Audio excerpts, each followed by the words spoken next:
So where do these keys come from? Where do public and private keys come from? Well, you could have a tool like what we saw that will generate them for you automatically, or you can get them from a certificate authority. And there's a whole infrastructure in the world that exists specifically for creating these kinds of key pairs, and it's called public key infrastructure. So when we look here, public key infrastructure is a series of servers that are used to create, distribute, manage, store, use, and revoke digital certificates. Now, a digital certificate is simply a public key on a document, and it has an associated private key. We see the public key, we see the certificate.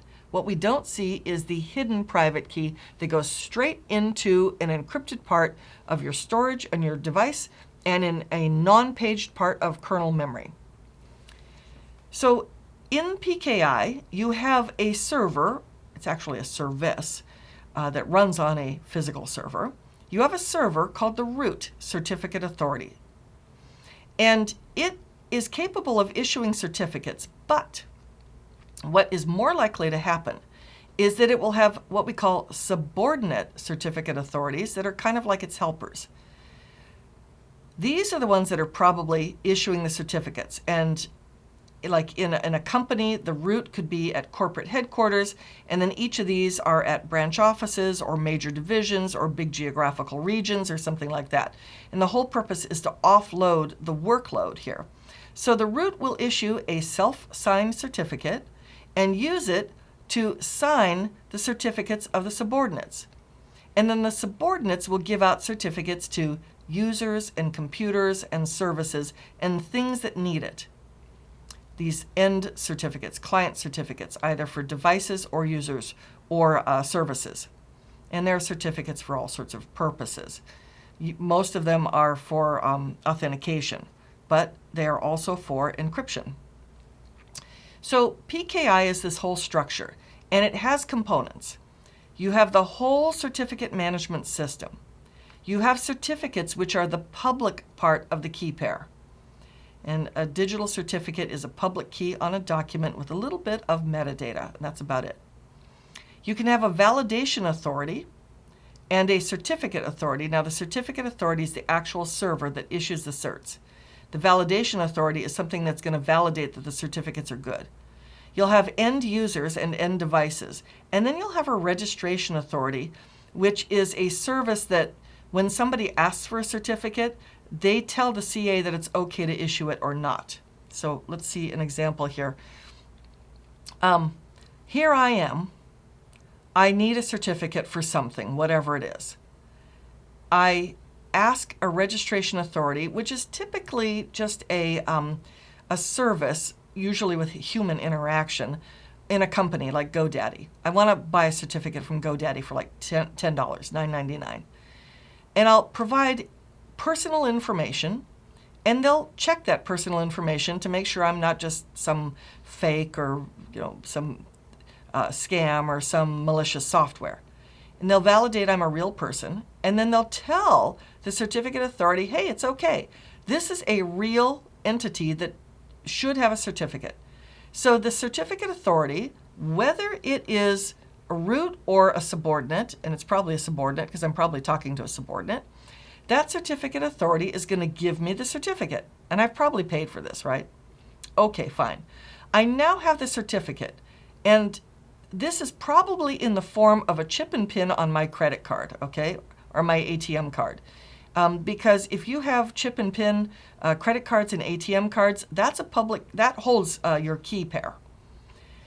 So I go and I purchase something.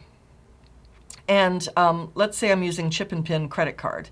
I use my chip and pin, and it has my private key, which proves it's me.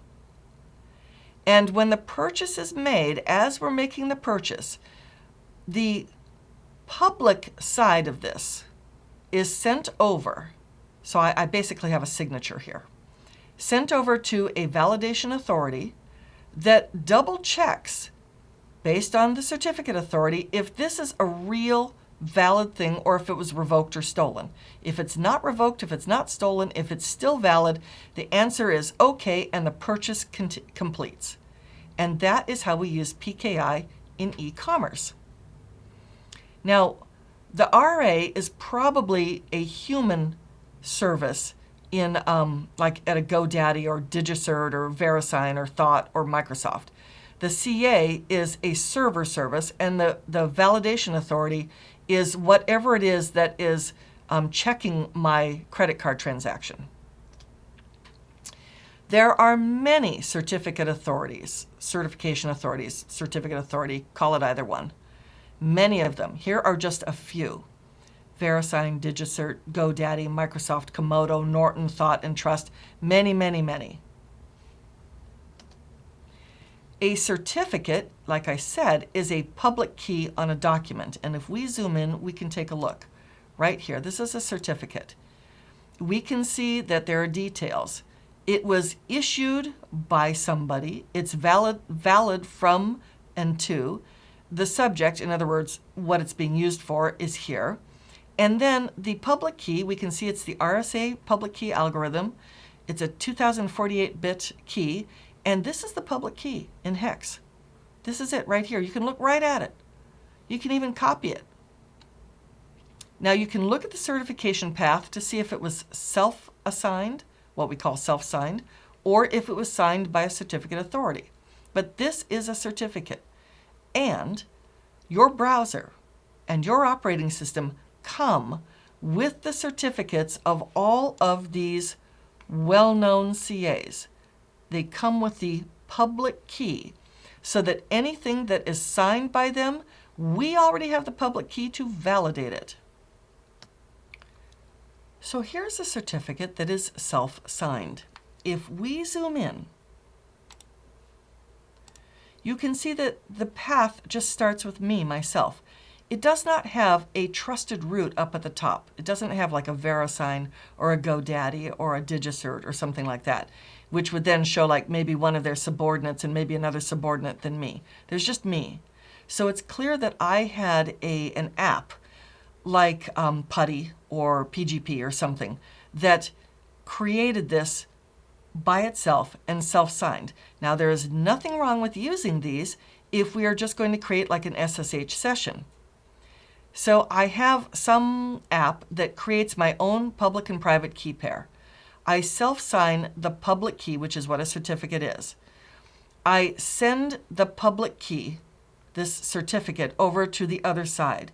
We trade our public keys this way because they give me theirs, I give them mine. We don't trade private keys, we trade public keys. Between us, as part of our handshake, a temporary symmetric session key is created. The reason why is that asymmetric is a lot slower than symmetric. So we use symmetric for actually encrypting the data, but we protect that session key with our public keys, which can only be decrypted by our private keys. When we're through, when we basically hang up, the session key is destroyed and is not reusable. Now, where this becomes an issue is you go to websites that use self-signed certificates. In my browser, in my operating system, I have no public key to validate your self-signed certificate. And my browser is going to pop up with a warning saying the publisher of this site or download or whatever it is cannot be verified. Are you sure you want to proceed? And usually you have to click advanced and say, yes, go ahead. And usually it'll say, no, take me back to safety. So when you do e-commerce, do you have to have certificate authority assigned certificates?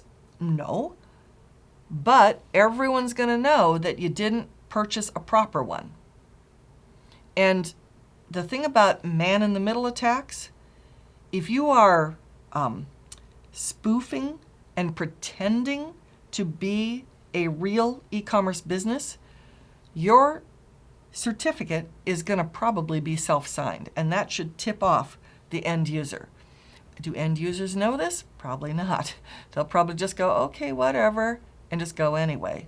And now they're talking to something which, yes, it could be encrypted, but where the certificate did not come from a known, good, trusted source.